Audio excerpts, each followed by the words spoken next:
नमस्कार। वास्तु के अच्छे लाभ घर में हमेशा मिलते रहें, इसके लिए घर का कंस्ट्रक्शन करते समय कुछ बातों का विशेष ध्यान रखना चाहिए, जैसे टॉयलेट का निर्माण, किचन का निर्माण, घर के कलर यानी कि घर में व्हाइट वॉश किन कलरों की होनी चाहिए, घर में बेड किस तरह से डालने चाहिए, घर में खाना खाने की पोजीशन अर्थात डाइनिंग टेबल की कंडीशन, घर में पार्किंग का अरेंजमेंट। दोस्तों, घर का कंस्ट्रक्शन करते समय सबसे पहले घर में टॉयलेट का निर्माण वास्तु के अकॉर्डिंग करना चाहिए। दोस्तों, ये एक ऐसा निर्माण है, ऐसा कंस्ट्रक्शन है जो पूरे घर में बड़े से बड़ा भयंकर वास्तु दोष उत्पन्न करता है और घर की सारी खुशहाली को नष्ट, तबाह और बर्बाद कर सकता है। टॉयलेट का निर्माण सदैव घर के वायव्य कोण में करना चाहिए। यदि ऐसा पॉसिबल ना हो तो कमरे के वायव्य कोण में करना चाहिए। टॉयलेट के दरवाजे सदैव बंद रखने चाहिए। उस टॉयलेट यूज करने के बाद उसका दरवाजा बंद कर देना चाहिए, क्योंकि टॉयलेट में सबसे ज्यादा नेगेटिव एनर्जी क्रिएट होती है।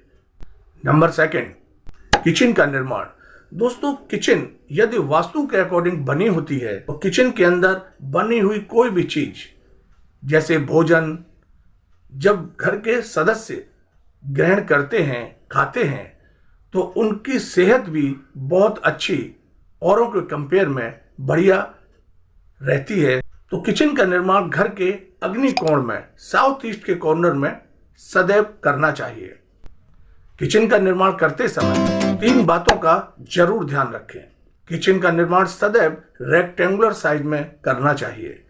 इस तरह की स्लैब डालनी चाहिए जैसा कि आप इस चित्र में देख रहे हैं, जिससे स्लैब का वजन साउथ की वॉल पर आ जाता है और इसमें किचन में रखे गए सामान भी साउथ की डायरेक्शन में रख दिए जाते हैं, जिससे साउथ का वॉल भारी हो जाता है। किचन का डोर इस प्रकार लगाना चाहिए कि किचन में काम करने वाली महिला या पुरुष की पीठ के ठीक पीछे दरवाजा कभी नहीं होना चाहिए, अन्यथा ये बहुत बड़ी वास्तु दोष उत्पन्न करके किचन में काम करने वाले व्यक्ति को, चाहे वो महिला हो या पुरुष, उसकी सेहत को धीरे धीरे खराब कर देता है। डिफरेंट टाइप की बीमारियां हो जाती हैं, उसके स्वास्थ्य को खराब कर देता है। नंबर 3, घर में बने कमरों के अंदर बेड का अरेंजमेंट कुछ इस प्रकार करना चाहिए। बेड का सिराना दक्षिण की दीवार पर रहे और दक्षिण की दीवार में और बेड के बीच में करीब 4 इंच का लगभग गैप जरूर रखना चाहिए। और इसी प्रकार का गैप जैसा कि आप इस चित्र में देख रहे हैं, साउथ की वॉल पर और वेस्ट की वॉल पर और बेड के बीच में बराबर गैप रखना चाहिए। अर्थात साउथ की वॉल और बेड के बीच में जितना गैप है उतना ही गैप वेस्ट की वॉल और बेड के बीच में होना चाहिए। इस बात का विशेष ध्यान रखें। व्यक्ति जब भी इस बेड पर सोए तो उसका सिराना साउथ की डायरेक्शन में और पैर नॉर्थ की डायरेक्शन में होने चाहिए। इससे अच्छी नींद, गहरी नींद आती है। यदि ऐसा पॉसिबल नहीं है या नहीं हो सकता तो ध्यान रहे, बेड की पोजीशन तो सेम ऐसी ही रहेगी, पर वो सोते समय पिलो को बेड के ईस्ट डायरेक्शन में रखकर सो सकते हैं। पर ध्यान रहे, बेड को ईस्ट की वॉल पर टच करके नहीं लगाएं। जैसा बेड कमरे में मैंने बताया है इसी तरह से रहना चाहिए। अब बात करते हैं घर के अंदर जूते चप्पल की। दोस्तों, ये जूते चप्पल टॉयलेट और बाथरूम के बाद नेगेटिव एनर्जी जूते चप्पल भी बहुत अधिक क्रिएट करते हैं। इसलिए सदैव हफ्ते में 1 बार इनको पानी से धोना चाहिए, साफ करना चाहिए। घर में कवर्ड के अंदर बंद करके रखें, जिससे कि ये नेगेटिव एनर्जी अंदर ही रहे। घर में जूते चप्पल बिखरे हुए आर्थिक स्थिति को कमजोर कर सकते हैं और घर में कलेश की स्थिति पैदा करते हैं। Number 4, colour.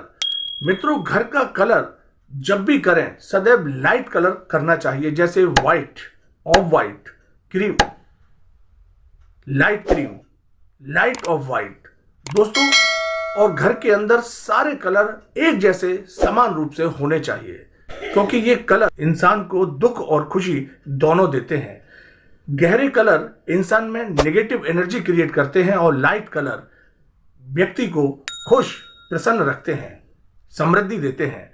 तो दोस्तों घर में जब भी कलर करें, व्हाइट वॉश करें, सदैव लाइट करने चाहिए, जिससे घर में सुख शांति खुशहाली समृद्धि बढ़ती है। अब बात करते हैं मेन एंट्रेंस की, घर के मुख्य प्रवेश द्वार की, जो बहुत ही इंपॉर्टेंस रखता है। दोस्तों ये वो क्षेत्र है, ये घर का वो पॉइंट है, इस क्षेत्र से घर के अंदर व्यक्ति आता है और बाहर जाते हैं। यही वो क्षेत्र है जहां से धन लक्ष्मी, माता लक्ष्मी घर के अंदर प्रवेश करती है। दोस्तों घर का मुख्य प्रवेश द्वार सदैव साफ स्वच्छ लाइट कलर में करें। यदि पॉसिबल हो सके तो डायरेक्शन के हिसाब से मेन गेट के कलर करने चाहिए। तो मेन गेट कभी टूटा फूटा आवाज करता हुआ नहीं होना चाहिए। मुख्य प्रवेश द्वार पर कोई गंदगी कभी नहीं होनी चाहिए और इस दरवाजे पर यानी कि मेन गेट पर जल भराव कभी नहीं रहना चाहिए। मैंने अक्सर अपनी वास्तु विजिट पर यह देखा है कि दूसरे दरवाजों का यानी दूसरे घरों का पानी मुख्य प्रवेश द्वार पर जमा हो जाता है। यह बहुत बड़ा अशुभकारी फल दे सकता है। तो इस बात का विशेष ध्यान रखें कि किसी भी दूसरे घर का पानी आपके मुख्य प्रवेश द्वार पर इकट्ठा ना होने पाए।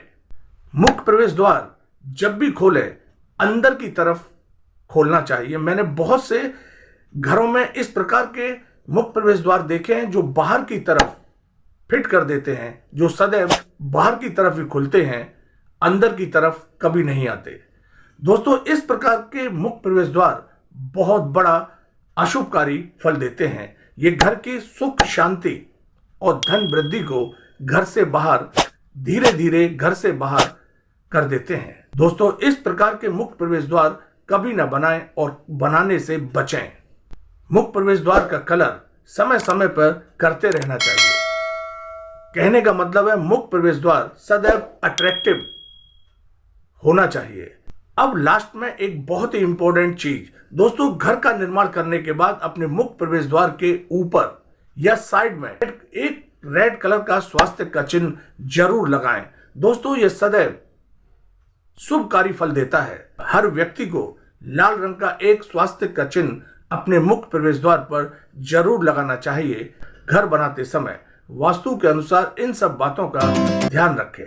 दोस्तों घर में सुख समृद्धि और खुशहाली बनी रहती है। आपसे निवेदन है ज्ञान की अच्छी और बेहतरीन जानकारी के लिए हमारे चैनल को सब्सक्राइब करें, लाइक करें और शेयर भी करें। नमस्कार, जय श्री राम।